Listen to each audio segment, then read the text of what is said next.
Hey everybody, I'm back.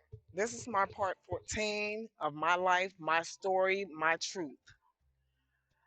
My content is based on my truth, not anyone else's truth or their opinion. It's my life and what has happened to me.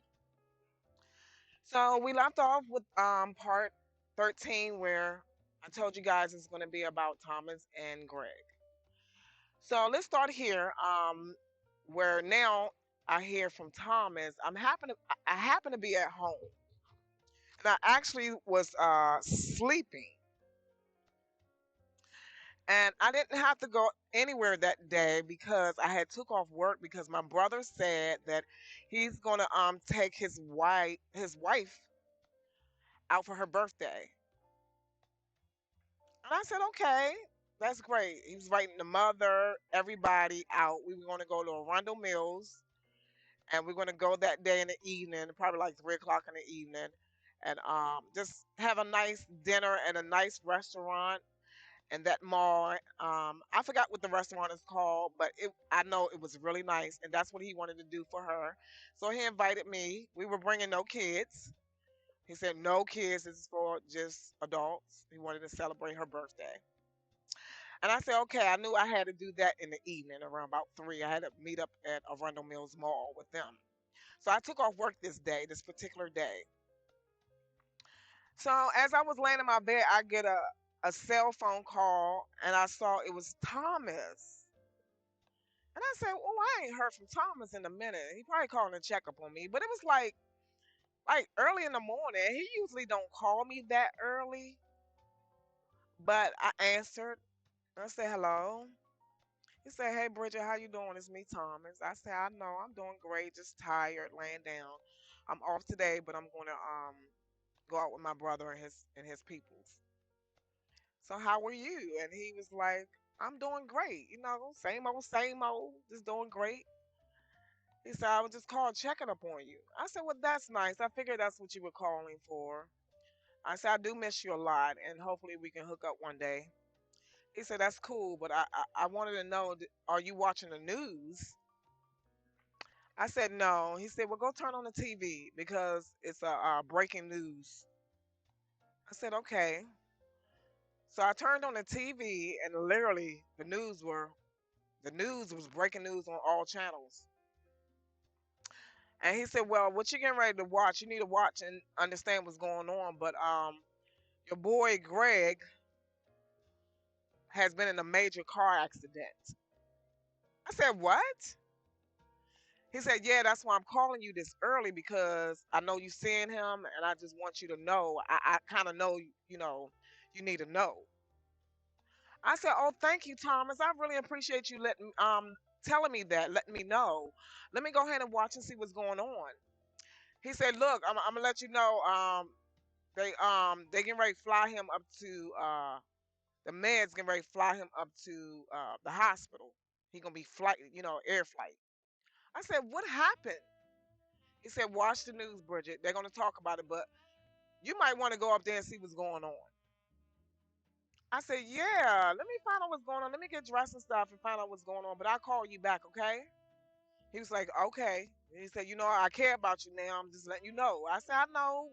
I said, "I thank you so much." So I hung up the phone with him, and I'm in panic. I'm listening to the news, and I'm like, "What?" They're saying that it was 495 south and northbound, both sides. If you know 495 is the we call it the DMV, which is DC, Maryland, and Virginia. It's a beltway. It goes around in a circle around Maryland, Virginia, and DC. And that 495 has like 4 lanes on each side.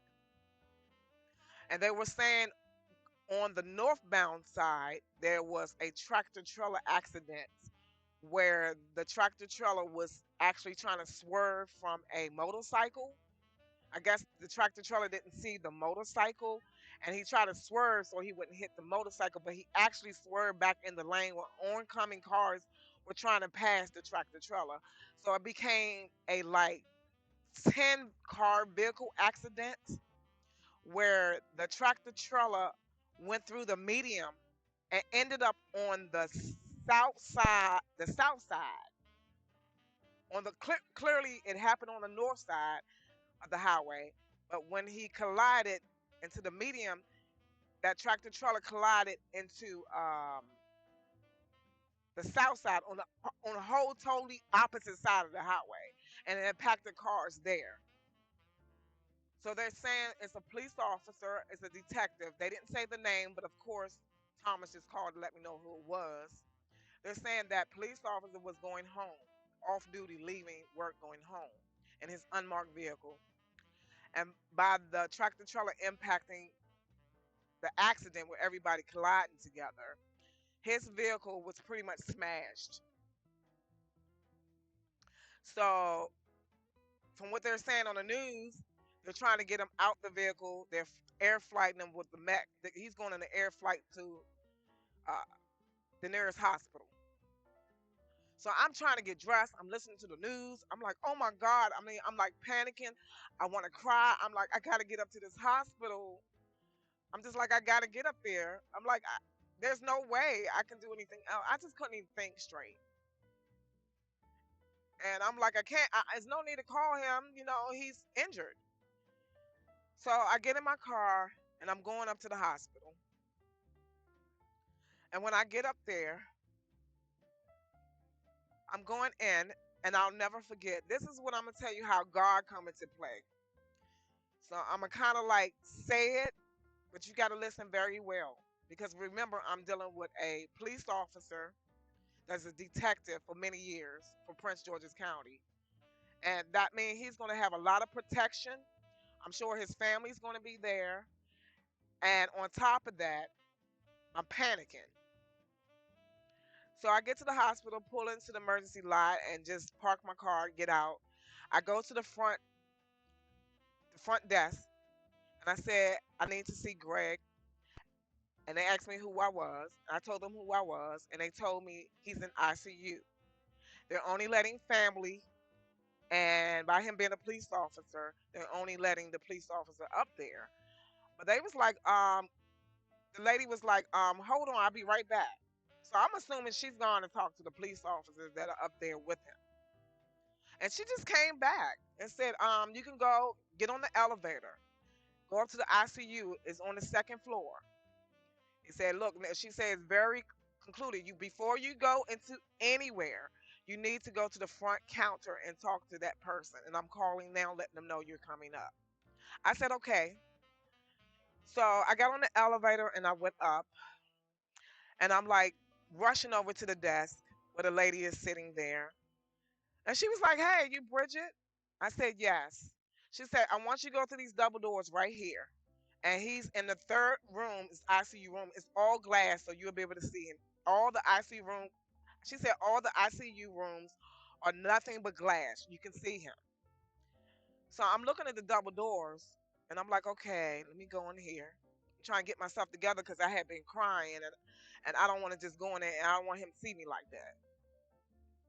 So as I was approaching, there were two police officers standing on each side of his door. And as I was walking up to the room in ICU, I asked one of the police officers, I've never seen them before. I asked him, is he okay? Can I see him? They did not ask me who I was. They didn't ask me, who are you, what are you here for? Why are you here? Or they didn't even tell me no. They said, you can go ahead and go in.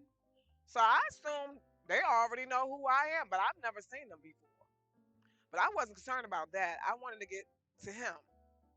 And it was a little small like room. It's the ICU room, and I can see they had already got like him stabilized. But he had like this big neck brace on his neck that was covering his mouth, and he had like his legs. He had like they had like things they were holding his legs together. And one of the cops that was outside, he leaned in and said he gonna be going down for surgery soon, but right now he on a lot of medicine, so he might understand you. I just want to let you know. I said, okay, thank you. And I looked at him, and I mean, it was a very small room, and I looked at him. He had his eyes closed, and I held his hand, And I said, Greg, it's me, Bridget. Can you hear me? And I already knew he couldn't say anything because they had that the way they had that neck brace on, it went all the way up to your cheeks. So all you can see like the eyes. So I knew he couldn't say much. But I was just wanting to see if he was gonna open his eyes. He opened his eyes and he looked at me. And he looked at me like, I'm so glad you're here. That's the type of look he gave me. And he just stared at me. He never took his eyes off of me. And I looked at him, I said, I'm here. If you need me, I'm here. I said, they're going to be taking you into surgery soon. So I just want you to know I'll be here. And as I was looking at him, he just started like moaning, like, uh, like that. And I was like, are you okay? But then I felt somebody behind me, so I kind of turned around a little bit.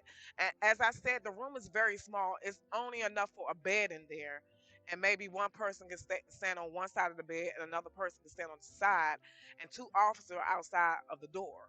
So the room wasn't big at all, and it's all glass, so you can see through. They have like a glass window, so I guess they can stand out there and see him. Well, when I turned around, I felt somebody like standing behind me, and I turned around, and I saw it was a female. She was a tall, light-skinned lady. She was way taller than me, but he was moaning, and I guess she must have slid on the other side because by the time I looked up, she was standing on the other side of the bed. I'm standing on one side of his bed, and she's standing on the other side, and it's like we both was like trying to help him calm down. And then when I looked at her again, I said, "Well, she doesn't look like a nurse." But I wasn't concerned about her. I was concerned about him. And I'm like, babe, just be still. You're gonna make it worse.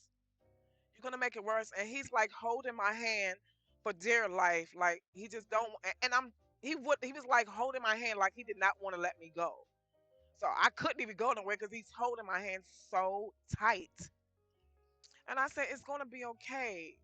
Just calm down because you're gonna make the heart monitors go off, and we need you to be still. And he just was like, mm, mm, mm, mm. And he started like rocking the bed. The bed he's in is rocking, and I'm like, Greg, stop! You gotta calm down. So the lady that was on the other side, she's helping me trying to calm him down. And I said, baby, you got to stop. I said, please. I said, I know you're probably in pain.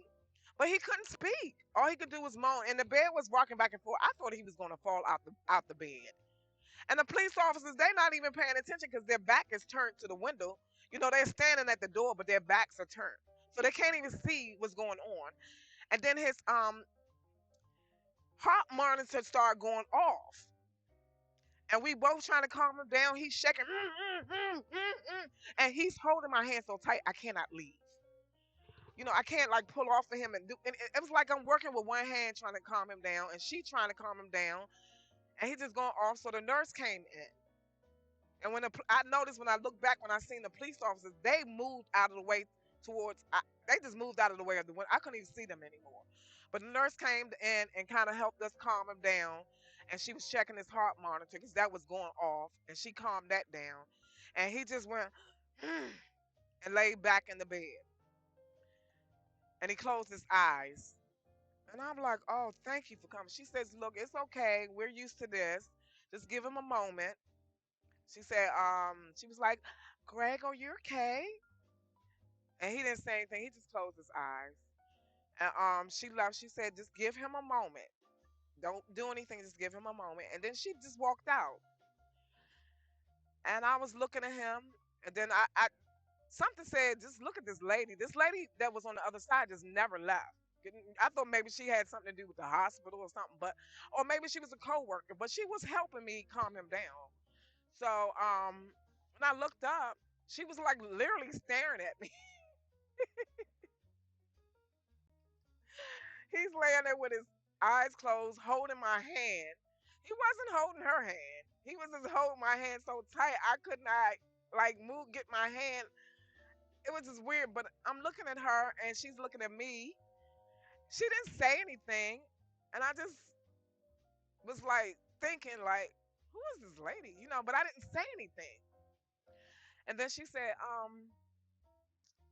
may I ask, who are you? I said, my name is Bridget, and me and Greg are seeing each other. And she says, oh, really? I said, yes, I'm here. I heard what happened, and I just had to get here. I could not leave him here by himself. She said, oh, really? I said, yes. And I looked at Greg. He opened his eyes and was staring dead at me. He wasn't making any noise anymore, but he was looking right at me. And I looked at him and I said, you okay? And she was like, Bridget? I mean, she was really nice and cool. She was like a calm person. I was just looking at him and so worried about him. And she said, I'm his wife. I heard what she said, but it didn't register. It literally did not register that quick because I was like staring at Greg, looking at her, staring at Greg, and Greg is staring at me and holding my hand so tight. And when it registered in my mind what she said, I said, excuse me? I said, you're his wife? She said, yes, we've been married almost 20 years. She said, he's my high school sweetheart, but I'm his wife. Before I can say anything, Greg rocked that bed and was like,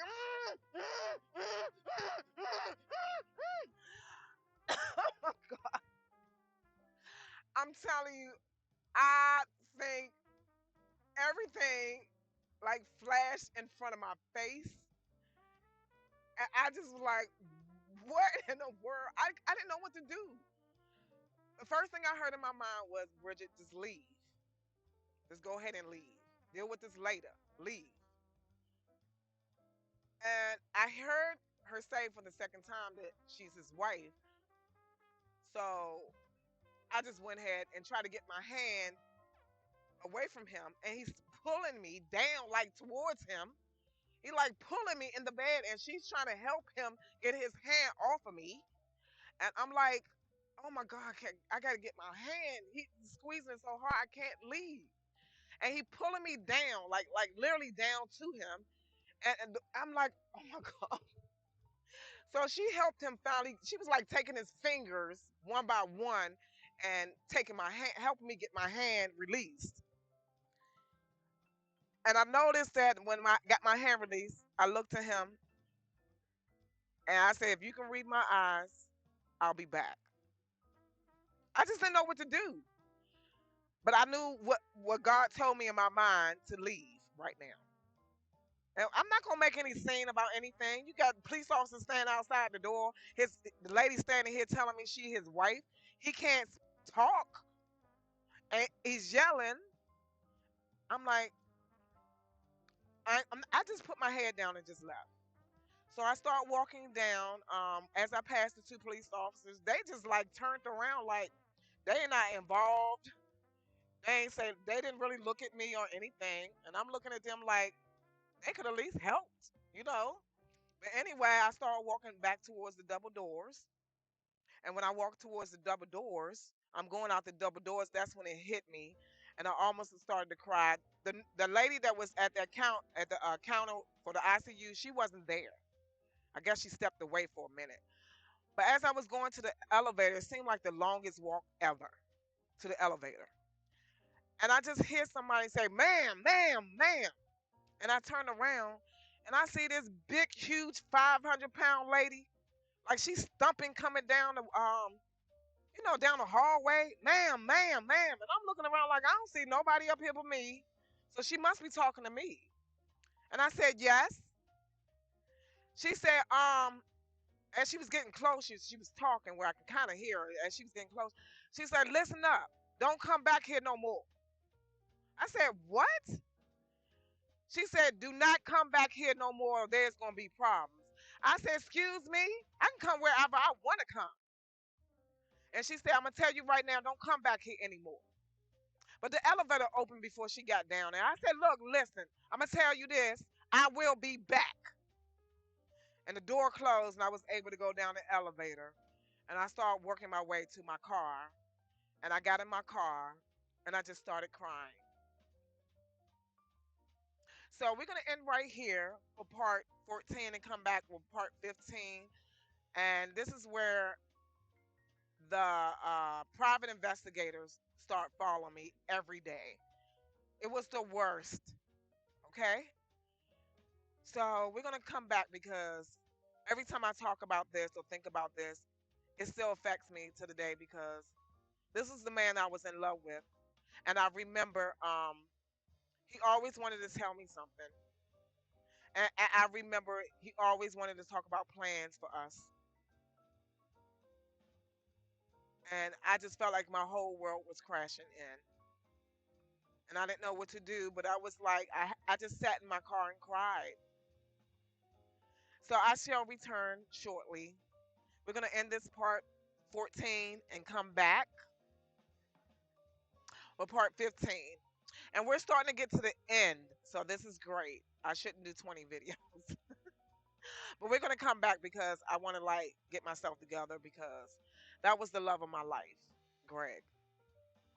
I'll see you shortly with part 15. Bye.